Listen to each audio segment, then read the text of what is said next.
Amahoro y'Imana abane namwe aho hose muherereye bakunzi bafasha Burundi TV. Nkuko twabimemereye rero uno munsi twazindutse inkoko niyo ngoma tugana mu ntara ya Karuzi. Karuzi rero tugiye gukora yiki, hamaze iminsi haca video muri za WhatsApp mu groupe atandukanye y'umuvyeyi yarerura umwana wiwe w'ikimuga yerekana ibikomere bidasanzwe afise, asaba abantu hirya no hino yuko bo mufasha, atakambira nyabo navuga ati mumfashe umwana wanje aje kwa muganga akire. Mukaraba ko mu muntu ari yakwishyura cyane, mukamunzanira kwigororera cyane, mukamumpera nk'agakinga yogenderako ava mu nzu ari uko nteruye, nanjye ndi umupfakazi kandi ndi ntaho nikora nagira na kimwe kingarukirako. N'ubu hamwe mwoza muragira nyene muza muraca ku magurupe yose mukaraba ingene bofasha. N'ubu nzoguma ndabatakambira murabe ko mwamunshirira kwishuri cyane mukamumpera ko gakinga, jewe n'ubundi namaze kunanirwa. Ikibabaje umutima kizindura amaguru. Rero Fasha Burundi tumaze kuronka iyo video mu maguru masha, twabonye yuko ari byiza yuko uyu muvyeyi wacu twomushikako nkuko twiyemeje, tumufashe ijwi ryiwe rishike kure aho dushoboye, kugira ngo haboneke babandi bafise imitima y'impuhwe, babandi baba bitanga batiziganya, kugira ngo umuvyeyi umwana wiwe aronke akoyoko, umwana wiwe aje mu bitaro avugwe nk'abandi, aronke amagara meza, aje kwishuri nkuko yabisabye. Fasha Burundi TV turabaramukije mwebwe mwese aho muva mukagera, amahoro y'Imana abane namwe. Nkuko twavyiyemeje, nkuko twama tubikora, guturikira uyo wese afise ikibazo, uyo wese afise ingorane ariko adafise ukuntu ijwi ryiwe rishikira abo bose bashoboye kugira ico bafashije. Fasha Burundi ihuza umufashwa n'umufasha.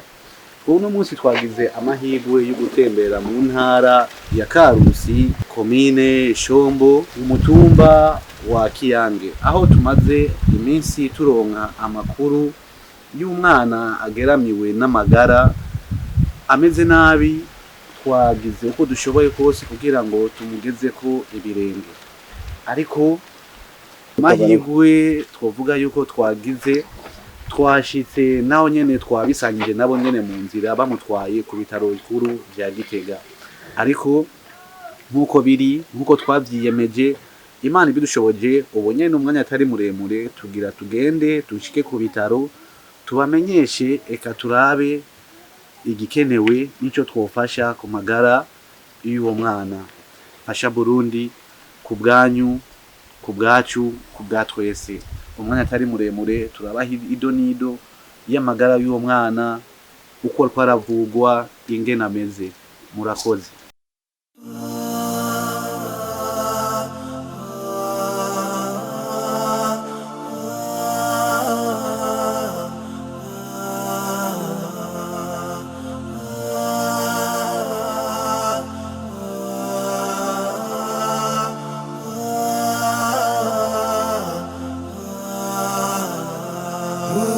Uzobashimisha bose naho kuri neza ibihe byose. Uzobashimisha bose naho kuri neza ibihe byose. Uratanga uburyo bwawe, ugatanga n'inguvu zawe, ubereka kuba babaye nabo batera imbere. Ariko igitangaje, abazogushima ni bake, ntibazokura kwinenge maze bagusha intege.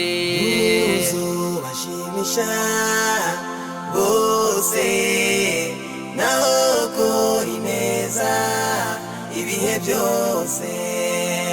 Uzobashimisha bose naho kuri neza ibihe byose.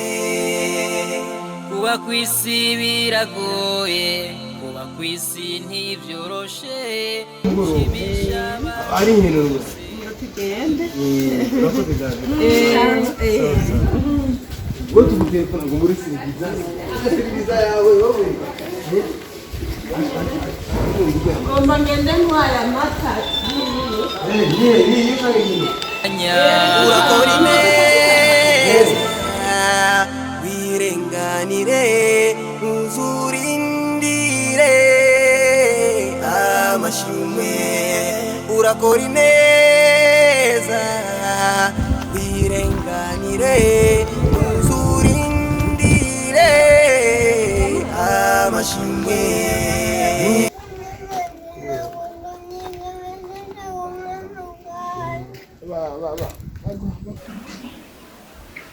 agora ibintu byo kuzasanga n'ubwo nashaka kubikora bakisanga amunyo matayo anene mwapanza mata mugaka uje kwa cyane sivyo ndio na matara na mata matara imwata agenda mukubariye natwara kigenda kwa mkuru kubaza muganga abiki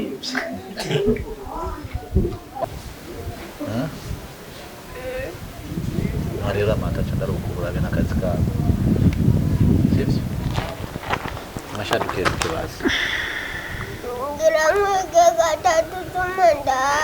ndaguhora sindaguhenda ndaguhenze nusubire kandi kunyu ndaguhora be nukuri ndarahiye mu izina ry'Imana gatatu yego konyene gusa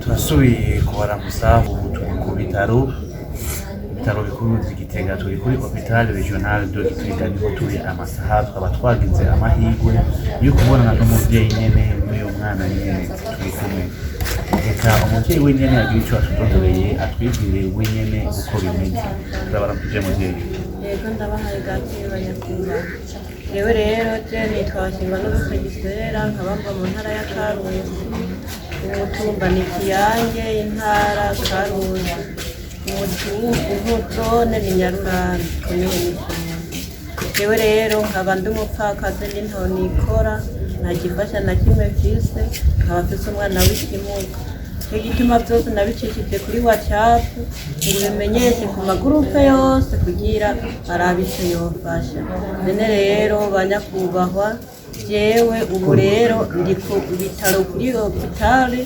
Igitega uwo gomba wese kungarukirako yosanga kuri hôpital Igitega ikintu cyose nipfuza mumfashe kugira umwana amaze kugira mitende n'ahatoyigira ntibamfungire mu bitaro ayo magurupe yose azaragira icyo yoterera kugira ngo aneko hanyuma mwana nawe ni keza cy'Imana yizite inomero nayo magurupe yozirandondera koni 62 93 ubusa 9 kugira mushikira hamwe bashije kubona abandi yego banyakubaho kugira neza ngaha babonye kugira neza wo ngaha nyine Igitega bona agiye kwisonomero ziwanje arambwiye ati none wa muvyeyi uwo mwana yafashwe ndamubwira ati burya rero umwana yafashwe akomeye yagize imyaka 8 akomeye umwana abonye yikubitase ububi na bubi sinzi iyo ngwara yoba yaramufashe